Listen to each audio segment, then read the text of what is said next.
আমি সব শুনছি মা। আমার কষ্ট হচ্ছে না, আমার খিদেও পাইনি। মারে, ঘুমোসনি এখনো? আয় আমার কাছে এসে বস। বাইরে খুব মেঘ ডাকছে, ভয় পাবি। আমার ভয় করে না বাবা। আমি ভাবছিলাম বৃষ্টি যখন পড়ে তখন তো সব নোংরা ধুয়ে পরিষ্কার হয়ে যায়।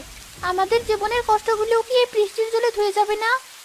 তুই বড়দের মতো কথা বলিস না তো মা। যা বুঝিস না তা নিয়ে ভাবতে হবে না। আমি বুঝি মা। বাবা জাল ফেলতে পারছে না, তাই আমাদের ঘরে চাল নেই। হারুন মিয়ার কাছে আমাদের জমি বন্ধক, সেটাও বাবা ছাড়াতে পারছে না। আমি সব বুঝি।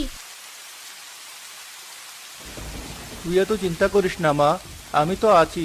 কাল সকালে বৃষ্টিটা একটু কমলেই আমি একটা ব্যবস্থা করব। কি ব্যবস্থা করবে বাবা? আবার হারুন মিয়ার কাছে যাবে? ওই লোকটা তো ভালো না। দাদুভাই বলতেন ও নাকি মানুষের রক্ত চুষে খায়।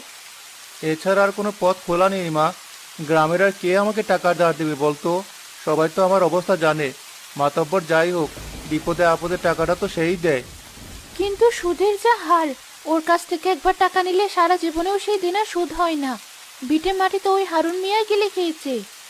জানি, সব জানি। কিন্তু কাল তোমাদের মুখে দুটো ভাত তুলে দিতে না পারলে আমি মরে যাবো সকিনা। অপমানের চেয়ে বড় কষ্ট হলো সন্তানের ক্ষুধার্ত মুখ দেখা। বাবা, তুমি হারুন মিয়ার কাছে যাবে না। দেখবে কাল সকালে একটা কিছু উপায় বেরিয়ে আসবে।